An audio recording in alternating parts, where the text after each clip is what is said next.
Assalomu alaykum obunachilar, vatandoshlar. Mana o'lkamizda qish. Bugun 18-yanvar sanasi. Mana hamma yoq oppoq qor. Biz uzum bog'idamiz. Chilla suvini sug'oryapmiz uzum bog'ida. 25-dekabrdan 5-fevralgacha qish chillasi hisoblanadi. O'sha vaqtda bog'larni yaxshilab sug'orish kerak. Eskitdan gap bor-u, chilla suvi, tilla suvi degan.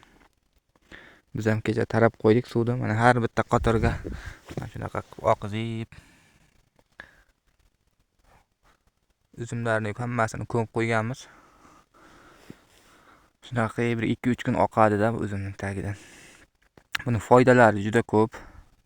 Eng birinchi o'rinda yozga suv zaxirasi qilib oladi. Yer suvga to'yinib, zararli hasharotlar, zararkunandalar muzlab o'lib ketadi sovuqda.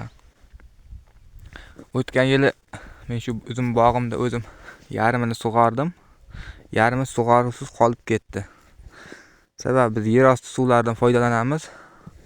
Shlankalar, trubalar muzlab qoldi qishda. O'shaning uchun yarmini sug'ora olmadim. Yozga kelib uzumlar hammasi bir xilda suv ichadi. Biz bog' bir xilda suv ichdi. O'sha chilla suv ichmagan qatorlar chanqab qoldi. Yozga borib juda katta foyda berar ekan bu chilla suv.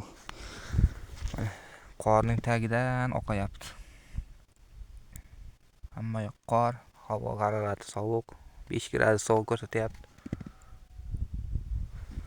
Bunaqa qilib 5-fevralgacha bir 2-3 marta yaxshilab sug'orib olish kerak chilla suv.